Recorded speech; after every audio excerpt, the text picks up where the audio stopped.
If you're looking for an affordable, all-in-one field monitor to connect to your camera, then this new monitor might just be the perfect solution for you. It's the Viltrox DC550 Pro, and for its relatively low cost, it packs quite a punch.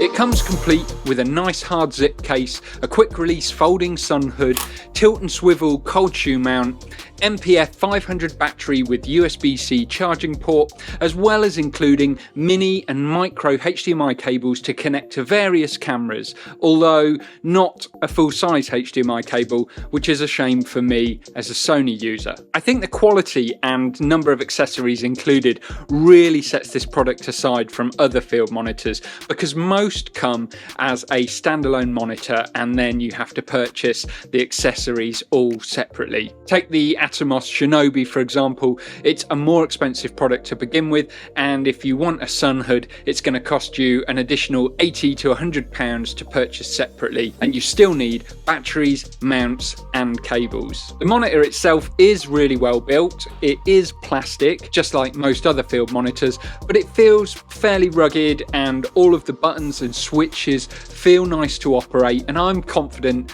that it will withstand the general abuse of everyday use. There are three versions of this monitor: the DC550, the DC550 Lite and the DC550 Pro. This is the Pro version, which has all of the features the product offers, which includes a 1200 nit brightness display, an internal cooling fan, touchscreen control and a comprehensive selection of built-in monitoring tools. The DC550 also has the same 1200 nit display and cooling fan, but neither the 550 or the Lite models have the touchscreen. And whilst the 550 and the Lite both include some monitoring tools, there are less options than on the Pro model. The Lite model also downgrades further by only having a 400 nit brightness display. For the relative small difference in cost between models, I'd strongly recommend going for the Pro model, as for me the touchscreen is by far the easiest way to navigate and interact with the monitor's settings. That said, if you don't need the touchscreen, the mid-level 550 version is about £40 cheaper and could be a good choice. The lower brightness of the Lite model makes it tough to recommend if you're going to use the monitor outside at all, and because the cost saving isn't substantial enough to justify the sacrifice in functionality.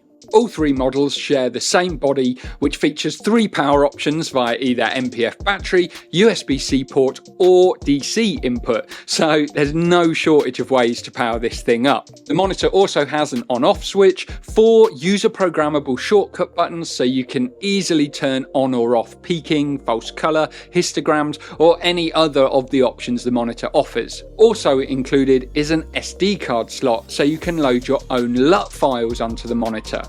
It's great to see this feature included on such a budget product, as until now this was only available on higher end monitors. On a similar note, I'm super impressed that this monitor includes a HDMI loop out port. This is really handy if you want to send a signal out to another monitor or recorder, or can even be used with something like the Hollyland Mars wireless transmission system to transmit to a director's monitor or a live stream setup. The monitor also has this large control dial which rotates but can also be pressed in to confirm your selection. It's a novel approach to navigating settings and works fairly well. However, I personally much prefer using the touchscreen to navigate, and if I didn't have the touchscreen model, I think I would perhaps find relying on the dial a little tricky at times. As you would expect, the monitor has a 1/4-20 mounting thread on the bottom, complete with a hole for ARRI style locating pins, and it has another mounting thread on the right hand side too. No threads on the top or left side though, as these are taken up with the control dial and the shortcut buttons and SD card slots. I really like the positioning of the HDMI ports on this monitor. Most monitors place them on the side, meaning you have wires jutting out awkwardly, but the DC550 has them at the bottom, meaning it's much easier to route your cables and keep your setup tidy. The DC550 also has a 3.5mm audio jack for monitoring your audio. The screen itself is Full HD 1920 by 1080p, and on the DC550 and Pro versions boasts an impressive 1200 nits of brightness and a powerful backlight. This is insanely bright, and I'm confident that this would still be usable even in the brightest of outdoor filming situations. You do have to be a bit careful though, not just with this monitor but with any super bright field monitor. If you have the brightness jacked right up, then it no longer gives you an accurate idea of your camera's exposure. If you are relying purely on your eyes to monitor exposure, then it's easy to think you are overexposing when actually you are just not seeing an accurate representation of your image. On several occasions in the past, I've ended up with underexposed footage because I was relying on my eyes to judge exposure, and the monitor was showing me a very bright interpretation of the image. I guess this leads nicely on to the DC550's monitoring tools. I won't go too in-depth here, but suffice to say it has every monitoring tool you would expect. Just bear in mind that I have the Pro version here and there's slightly less options on the lower end models. Tools include import 3D LUT files, parade waveforms, vector scope, histogram, focus peaking, false color, audio monitoring, image flip, anamorphic de-squeeze, grids and guides, safe zones, and the ability to pinch to zoom if you have the touchscreen version. I've had a blast testing out this monitor and have really enjoyed using it.